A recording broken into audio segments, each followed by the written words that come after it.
Hello and welcome to this morning's episode of Trending. Today we're going to be talking about the UK beginning deportations within weeks. We're going to be talking about Israel accidentally bombing a hospital twice, because who hasn't done that? And we're also going to be talking about the US apparently pulling the COVID vaccine, or rather the COVID fake vaccine, off of the market.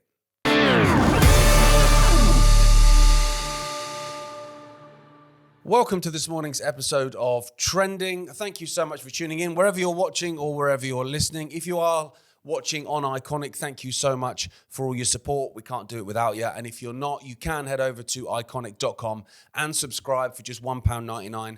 You'll get all the weekly shows. We've got documentaries, feature films, the lot. Okay, let's start. We'll start with the UK then. As you'll be aware, to be fair, even if you're not in the UK, you'll be aware of this because it's all over the world. Mass immigration being a real talking point here in the UK. Consecutive governments have obviously realised that public opinion is massively against the astronomical numbers of people entering this country illegally. So they give it the odd slogan. The Tories did the stop the boats. They didn't. And then Labour came in with smash the gangs. They didn't, of course, because they never had any intention of doing so. But since Labour have come in, there's been over 50,000, I think well over 50,000 immigrants have crossed the border in small boats. That's that we know about. So it will almost certainly be a lot higher than that. But, you know, I get accused of not celebrating wins, so let's do that. So in the news this morning, the UK is ready to deport. Okay, all right, we're starting to turn it around then. Let's have a look. Let's read the article. UK ready to deport 100 migrants within weeks to tackle small boat crisis. I don't want to laugh because it's not funny.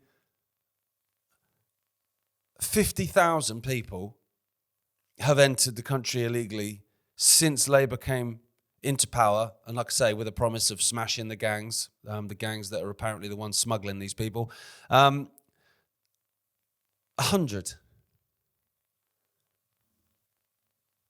I mean, what's the point? Let's read the article. More than 100 asylum seekers have been detained for deportation to France. They'll be on the next boat over. They'll get to France, they'll have a pan of chocolat, and they'll be back on the next one. As the Prime Minister attempts to crack down on migration, the Times understands. The government's efforts will also include deterring signs in asylum seeker camps in France warning, get on a small boat and you'll be deported. Ooh. Put a sign up. Oh, no, not a sign. 6 boats reportedly launched from France on Monday. Had 212 people on them. Right? Oh, like I say, you shouldn't laugh. A government source told the newspaper detentions of those arriving from France have been taking place over the last 24 hours. For the last 24 months.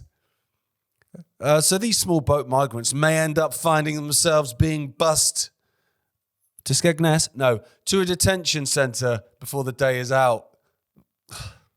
Okay, so 50,000 in, well over 50,000, but maybe within weeks, it might be 100 out. I mean, it's labelled as a one in, one out policy, apparently, which that in itself is ridiculous, really, but because you've already got so many here. But that's not one in, one out, is it?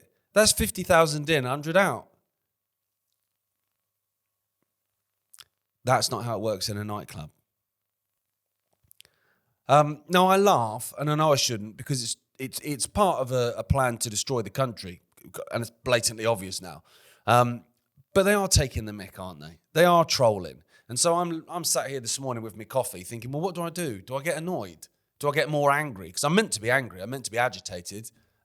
Do you know what I mean? You know, like my cortisol's supposed to be going up. I'm supposed to be freaking out and getting stressed. Or I could just laugh at the absurdity of it. So I'm going to choose laughter because I think it's probably better for my health.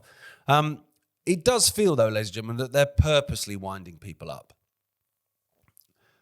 Like that's part of the plan, is that you're supposed to get cheesed off. You're supposed to get wound up and you're supposed to chuck a rock at a copper. That's the point. I've been saying it for weeks and weeks and weeks because they've got no intention of sending anyone back. Let's have this right. They haven't. Tony Blair opened the borders when he came to power in 1997, and it's just continued ever since because it's part of the plan. Now, the end goal, part of the end goal of that plan, is what was basically Tony Blair's piece de la résistance, which was identity cards, digital ID. That's what he wanted when he came in 1997. Now, he couldn't get over the line, but he kind of set the ball in motion to lead to it. Because these psychopaths work decades in advance. And I've said about Tony Blair before, there are some that are incompetent. There are them that have compromat against them because, Jeffrey Epstein it's not the only bit of compromat people have on people. That's not the only blackmailing ring in the world, is it? Let's have it right. So you've got all this stuff, and then you've got people that are just in it for the money, and then you've got people that are just basically sociopaths. But then you also have people that would work for Satan for free. Tony Blair's one of them. So he started this whole ball rolling, and obviously, like I said at the top, we've had consecutive governments that have done absolutely nothing about it. Because the plan is to keep the influx coming. It's about destroying not just the United Kingdom, but it's about destroying the West. And the United Kingdom, for whatever people think of the UK now, is still a symbol of the West. You go back to the West's colonial past and all this. It's Britain, Great Britain, rule Britannia. Apparently, we invented democracy, or at least the illusion of it. So to destroy the United Kingdom it's a bit of a notch on the bedpost, really, for these psychopaths, to be honest. And that's why I think there's such, huge focus on destroying the UK. Although, the rest of Europe's having it as well. And so is the United States, despite what people claim. Also, it's not just about not sending people back. It's not just about increasing the influx of migrants, which is what they're doing. It's about them being here permanently. And so you get these victories like this. This would be seen as a victory by some people that probably don't read beyond the first couple of words of the headline. Oh, they're starting deportations. Woohoo, high five. That flag I put up worked. Well, yeah, but you read beyond that, it's 100. And it may happen within weeks. Well, I may win the lottery. Do you know what I mean? Doesn't mean it's going to happen. I don't play it. So, that's probably stacking the odds against me a little bit. Another thing they want as well, as part of this, which is what I'm talking about in terms of victory. So you're claiming that's a victory. Also, the shutting down, or the potential shutting down of migrant hotels, is again seen as a victory. And I can understand that. You're going, well, hang on a minute. All this taxpayer money is being given to the Holiday Inn or to the Britannia hotels or whatever hotel groups there are, because there'll be plenty of other ones. And so it's good that these people are then, kicked out of there. All right, okay, fine. Well, where are they going then? Because the government's plan all along, and they've not hidden the fact, to be fair to them, is to put them into other accommodation. They call it temporary accommodation, well, it's not. It's temporary accommodation till suddenly it stops being temporary, which is what they want. They want it to be permanent. So I understand celebrating closing of the migrant hotels, but then you go, okay, but where's the sting in the tail? And the sting in the tail is that they're going to be moving these people out. And they're open about it, to be fair to them. It's one of the only things the Labour government are honest about. They're going to be chucking them out all across the country. Now, that's intentional for multiple reasons, of course, but two big ones. One being how it will affect the culture of this country. Because say I've got 100, say they don't deport this 100 that they might do within weeks. Say they give them to me instead. I'll stick them in a bus. Okay. Now, if I take them to a city, what effect are those 100 migrants going to have on a city? Well, depending on the city, a bit maybe, depending on what area of the city you put them in. But it's going to be negligible, basically, because most of the cities are lost anyway, really, in terms of that old school British culture. You don't really see it. Let's have it right. There's a guy called Halal, I think, who owns basically every shop. And you could say the same for towns, really. You chuck 100 people into a big town, again, it might have more of an effect in a town, but it's going to be sort of negligible in a lot of large towns because they've kind of gone the same way anyway. You chuck them into a village. So you've got 800 people in a village. I take my big bus down there and I drop off 100 people into that village. Well, it changes instantly. It changes immediately because you've suddenly got 100 blokes, because it is blokes, who can't work. There's cultural differences, there's language differences, because a lot of them don't speak English. Well, what are they going to do then? You know what I mean? The genuine question, what are they going to do? So it changes the demographic. That's the point. And another point, and this is the big thing, which goes back to Tony Blair, as I was saying, is it's also about this push for digital ID. It's a problem, reaction, solution, as my dad always says. You try and push in digital ID, it's not really happening. People aren't really having it. Well, I need a problem then, so that I can use it as an excuse to fix that problem that I manufactured myself. Now, in terms of getting I say it all the time, left, right, it's difficult because the Overton windows move so much that I went from being called Swampy, a leftist southern softie, to being far right, and my views ain't changed. So it's quite hard to judge what is left and right anymore. And that's probably intentional to blur the lines a bit. But for the sake of argument, say the right. Those on the right are generally the ones, they stood up to the COVID tyranny a bit more than the leftists did. They are against the digital ID, the AI, the tech, all that kind of stuff. More so. So who do you need to win over to accept to have digital ID? Well, you need the right. You need them to agree to it. So the problem that you need to create needs to affect them, and it needs to be something they feel passionate about. And what do they feel passionate about? Mass immigration. It doesn't take rocket science, does it, to work out that that's the whole point. Create a problem that's going to upset them, and then use that problem that they're upset about to introduce something that they don't want, but they will accept because it fixes the problem. And to be honest, I thought this for a while in terms of people being streetwise about it, because I feel like they're laying traps. And I feel actually that this potential 100 people being deported is a bit of a trap in the sense that it's meant to wind you up. I'm choosing to laugh because, do you know what I mean? It's early and I'm probably a bit giddy. But they want you wound up about it. They want you annoyed because they have to be seen to be doing something. Because if they do nothing, then people are going to start to twig, although they are more and more, that hang on, this isn't incompetence. This is being done intentionally. And they don't want that. They don't want you figuring that out, not en masse. They're happy for you to think Ed Miliband's an idiot, and he is. And they're happy for you to think that David Lammy is an idiot, and he is. And so on and so on. But the people that they're answerable to, not you and me, by the way, are coldly calculating exactly what's going on here. Now, they don't want you working that out. So if they can be seen to do stuff, then you might go, oh, they're doing something. It's rubbish, but they're doing something. Well, they're not. And false flags aren't beyond the realms either. I'll say that. I've been saying that for a little while. I've got this horrible feeling in the pit of my stomach that Southport was just the beginning. And this is something that I sincerely hope I'm wrong about. But I fear I'm not. Okay, moving on to the Middle East. It's never good news, obviously. Israel hits Gaza hospital. Hits it. What with? Cricket bat? Killing at least 20 people, including 5 journalists. Israel struck Nasser Hospital in the south of the Gaza Strip on Monday, killing at least 20 people, including 5 journalists who worked for Reuters, the Associated Press, Al Jazeera, and others. NBC, I believe, is one of them. Cameraman Hassam Al-Masari, a Reuters contractor, was killed near a live broadcasting position operated by Reuters. This is a Reuters article, by the way, on an upper floor just below the roof of the hospital in Khan Yunis. In an initial strike. Oh, he struck it again. Officials at the hospital and witnesses said that they then struck the site a second time, killing other journalists as well as rescue workers and medics who'd rushed to the scene to help. Witnesses said, I've seen a video, mate. Here is that video. مقصود لهذا الزميل الصحفي حسام المصري.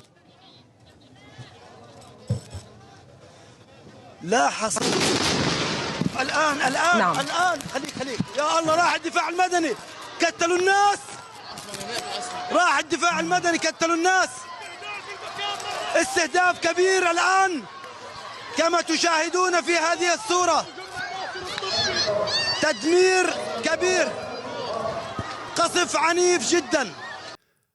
Prime Minister Benjamin Netanyahu's office said Israel deeply regretted what it called a tragic mishap. Israel values the work of journalists and medical staff. That's why they kill them. He said, adding that Israel's war was with Hamas. Utter nonsense. And it wasn't a mishap. What is a mishap? A mishap? Just blown up a hospital twice.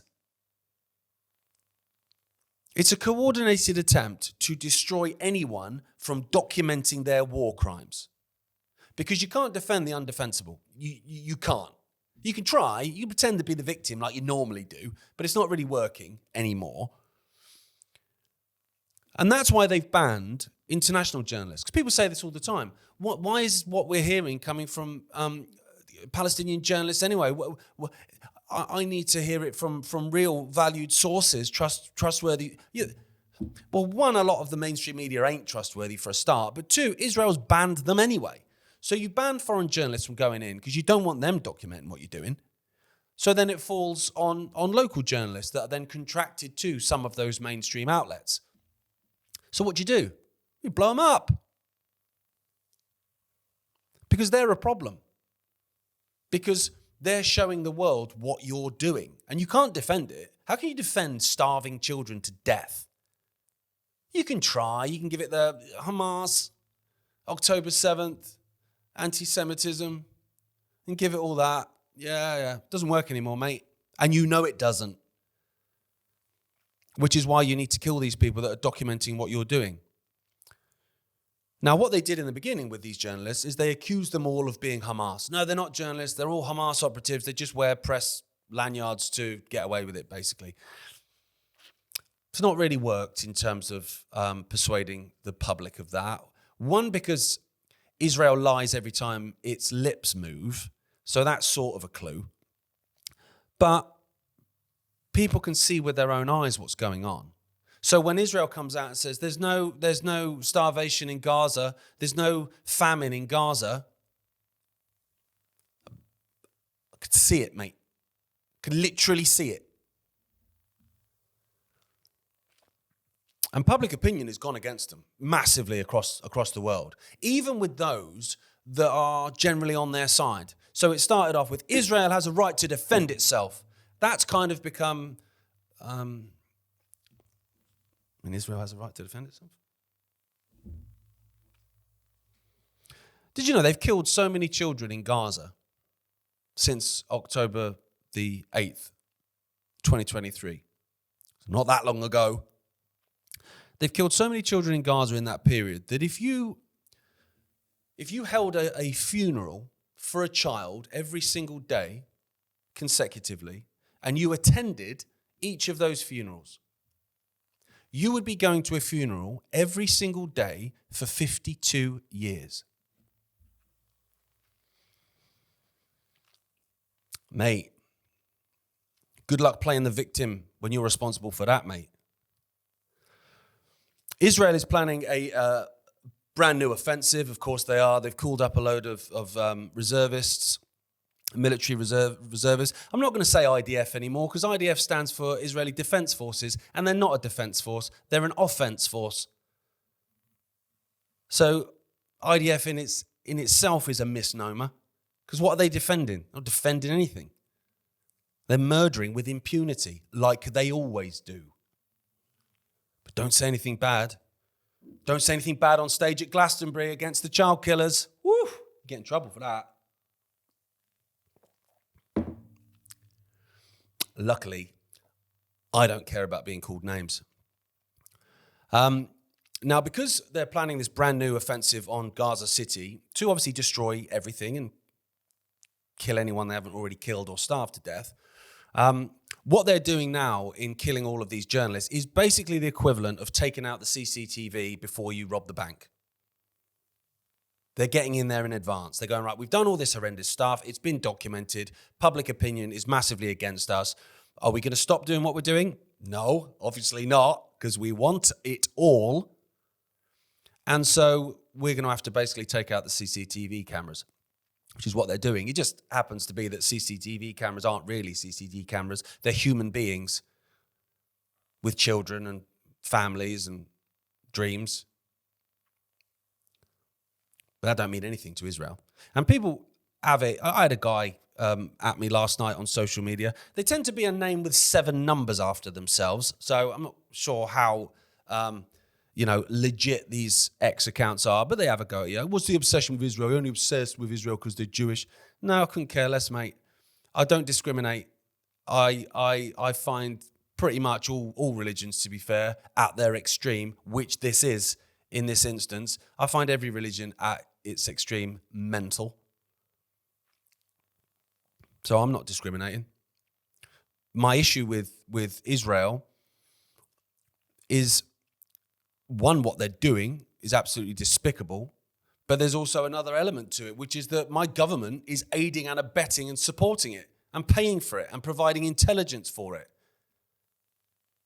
and prescribing as a terrorist organization people that are fighting to stop it. So that's why I have beef with it, because as an Englishman, my government, and if you're French watching this, your government, historically, are responsible for this absolute shite show in the Middle East. So yeah, we it's personal. And another part of it as well is not just the case of what my government's doing. We're here all the time. America's the most powerful country in the world. It ain't, but it plays the role of it. So you've got a situation a couple of days ago where Mike Huckabee, who is meant to be a representative of the United States government, of course he isn't. It's the other way around. He's a representative of the Israeli government to the US. But, on his pay slips, he's supposed to be a representative to the United States. He sits there with 2 rabbis saying that you're God's chosen people and anyone that criticizes you is basically angry at God. The ambassador has a very interesting view of anti-Semitism. Yeah. Rosh Hashiva grew up in America. There was anti-Semitism, of course. I've experienced it, we've all experienced it. The ambassador has a very interesting view of that. He says you can't understand anti-Semitism. He says people who are anti-Semitic, it's because they're against God, they're against the Rabbi Shalom. And we are represented as his people, and that's why they're anti-Semitic. Otherwise, it doesn't make any sense. Interesting view. It's an interesting view. There's another view that since we consider the chosen people, so people are very. Who are you? What are you? Where are you taking big shots? Chosen people. And that's part of it. Is that because you are the chosen people, given a chosen place, for a chosen purpose. And if someone is angry at God, he'll be angry at the people who represent him. That's right. So I tell people anti-Semitism is irrational. There's no reason for it unless you understand the spiritual reason, which is what I believe is at the heart of it. It is not the left versus the right. It is good versus evil. It is the Creator versus those who rebel against the creators. Now, the reason I have an issue with it is because if he was sat there with 2 Muslim clerics saying that Muslims are God's chosen people and that anyone that's angry at Saudi Arabia or Iran is angry at God, headline news. That'd be headline news, that would. And people would be going mental, rightly so. But he can sit there and say that. So you can't criticize Israel because the people that live in Israel, apparently, God chose them. I mean, that sounds a bit supremacist to me. But God chose them, and anyone that criticizes them is angry at God. Well, okay, fine. If God's responsible for everything, which is what we're told he is, then he's responsible for killing kids in Gaza. So yeah, I am angry at God, actually.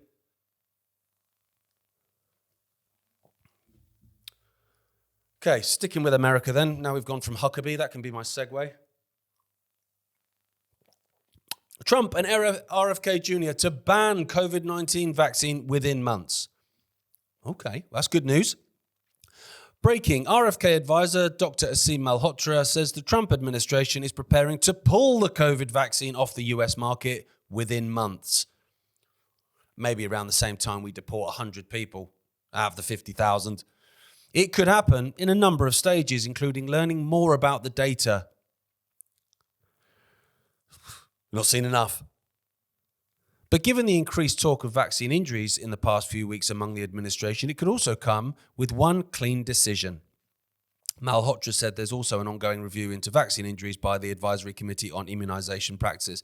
Nothing quite like a potential, because it could be within weeks, there's nothing quite like a potential ceremonial closing of the gate 4 years after the horse has already trampled the villagers. And wasn't Donald Trump behind Operation Warp Speed? Didn't he call it his greatest achievement? Up until recently as well. And didn't he award Dr. Fauci a presidential commendation for his work on the vaccine and the rollout? I mean, he's quiet about it now, but he was complimenting the mRNA technology up until pretty recently, within the last few months. Now he's suddenly gone a bit quiet. So if they do pull it off the market then, go forward a few weeks, bosh, we're pulling it off the market. Does he admit then, Donald Trump, does he admit that what he claimed responsibility for and what he claimed to be his greatest achievement was actually horrendous, not safe and effective, and killed and maimed thousands of people? Is he going to say that? Is he going to admit that? Of course he's not. Of course he's not. He will admit his part in killing and maiming people through Operation Warp Speed at the same time as he actually releases the Epstein files, which is never. And honestly, I say this all the time, judge people, right, how they act when you're at the coalface. So when we were at the coalface in terms of COVID, and you've got all these draconian measures coming in, you've got the WHO and Bill Gates, Kermit the Frog, sat there telling everyone they've got to get vaccinated, otherwise they can't have their lives back. What were people doing then? Not what are people doing now 4 or 5 years later when it's socially acceptable. What were they doing then? Well, Trump wasn't doing anything. He was pushing through Operation Warp Speed, walking around wearing a mask like a prat. And what were our new saviours in the United Kingdom doing? What was Nigel Farage doing at 8 p.m. on a Thursday, smacking his pots and pans like a prat? And what was Richard Tice doing when NHS workers were facing the sack for refusing the compliance dues and were marching on the streets of the United Kingdom? He was saying he didn't see how they could continue to work in the NHS if they weren't vaccinated. And he said that because he's a prat. And because they're all frauds, every single one of them. And it winds me up. Like, I started this laughing at the ludicrousness of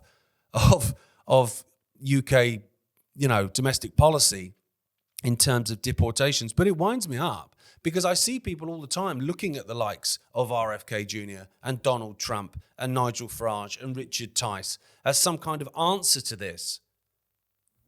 These goblins are up to their neck in the swamp, mate. And other people go, oh, he's being a doom-monger again, he's being black-pilled. I'm not, mate. I'm just pointing out that they're frauds because it's blatantly bloody obvious. And actually, the answer is you, and the answer is me, and the answer is us as society. And people see that as a negative thing. What, you being responsible for your own life is a negative thing. How is it? That's a positive. I'll tell you what's negative is going to a polling booth every 4 years to vote for some goblin who you think might save you. How embarrassing. Save yourself, mate. That's how we do it. Mass non-compliance. Just say no. We did it during COVID because we knew no one was coming to save us. And that's when there was a massive unity amongst the population, not just in the United Kingdom, but across the world, to be fair. Because suddenly, well, I can vote for him to get me out of it, went out the window because you couldn't, because each one wanted to lock you down harder. So you went, okay, I'm on my own then. I'll find my tribe. That's great. I'll take to the streets. I'm going to fix this. I'm going to have some responsibility for myself, for my kids, for my family. And look what happened. Smash those mandates out the park, mate. Yeah, they got quite a few things through the door, but that's only because people didn't stand up quick enough. If people had stood up on the 23rd of March 2020 and said no, it would have ended immediately. Unfortunately, people needed a bit of a run at it, but that's fine, whatever. We got there in the end. And maybe, maybe this whole flag thing that's everywhere in the United Kingdom, maybe that's the start of something. Maybe that's something. It doesn't feel particularly organic to me, I have to say. And I did see former lawyer Claire Wills-Harrison, who I spoke to on the show last week, the original Midazolam whistleblower, by the way, doesn't get enough credit for that, if any credit for that, actually, saying that she thought it had Thursday night pots and pans vibes. And it does to a certain degree. All the villages around me are like that. There's England flags and there's Union Jacks everywhere. The roundabouts, big white roundabouts have been painted with George crosses and stuff. Now, I get it. And on a grassroots level, it's a bit of a way of saying screw you. And I get it and I respect it. And I got to say, I'm not a bulldog breed patriotic guy. I never really have been in that sense. I mean, I'll cheer on England at anything, to be honest, like football, shove halfpenny, darts. I'm not bothered. If England are playing, I'm cheering. But that said, I look at those flags when I drive through those villages and I do think, yeah, fair play. Like fair play, because it's a statement. And like I said, I don't feel like it's necessarily maybe organic. Maybe there's something else behind it. Maybe we'll see what that is. But I like it at this point. And I'll end today, because I've gone off on one. I'll end today with a story. And if I've told you this story, I apologise, but it still amuses me thinking back, right? So I've spoken about Nigel Farage with his pots and pans at 8 p.m. That was ludicrous, wasn't it, right? I found it funny on two fronts. I found it funny because my daughter at the time was only sort of 2, just about to turn 3, and she thought they were clapping for her. I don't know why, but I lived in a terrace street. Well, I still do, but I lived in a terrace street at that time in a different village. And all the noise would start, and obviously my little one's craning her neck out the window, and so I'd open the door and she'd go out and like look. She thinks they're cheering for her. I don't have the heart to tell her that they're not. No, they're not, love. They're cheering for a golden calf, which is actually injecting people to death and putting do not resuscitate orders on people and allowing them to die. But I didn't want to tell her that. She's a bit young for that information, so I allowed her to believe that they were clapping for her. And then I realised that if I went out at about 7 p.m. on a Thursday for a run, did a 10K, because I started doing like 10Ks every other day or whatever, just gyms were closed, do you know what I mean? I had a bit of kit, but I was like, I'm going to keep myself fit. So I was doing these leisurely 10Ks every other day, round about sort of 55 minutes to an hour, right?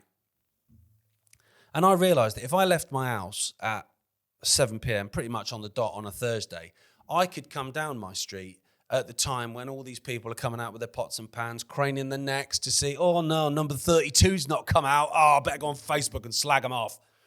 Those types, right, who were always staring at our house, because apart from when my daughter first thought they were clapping for her, we never came out, obviously, because I'm not in a cult. I found that I could run down that street as they all come out clapping and banging their pots and pans, and I would run and I'd put my arms out like that and I started waving at them. I could tell you now that wound them up. But it felt great for me because it was like I'd just won the London Marathon. Amazing. Thank you so much for watching. I thought I'd end on a slightly humorous story rather than getting as aggressive as I have. Forgive me for that, but when you're murdering children, it sort of winds me up a bit. I may be back tomorrow. This is how much I know what's going on. It could be me and Rich tomorrow. It could be Jay and Rich tomorrow. It could be Nigel Farage tomorrow. But either way, one of us will see you then. Thank you so much for watching. And as I said at the start, if you're watching or listening, wherever you are, we do appreciate it. If you are watching on Iconic, thank you so much. We couldn't do this without your support. We really do appreciate it, genuinely. And if you're not watching Iconic, you can by heading over to iconic.com. It's £1.99 to subscribe. And there's thousands and thousands of hours of documentaries and films. And obviously there's weekly shows going up every single day. Hope you have a great day. Hope you enjoyed your bank holiday, by the way. The climate change was wonderful in the United Kingdom. Hope you enjoyed it. And I'll see you tomorrow. Bye.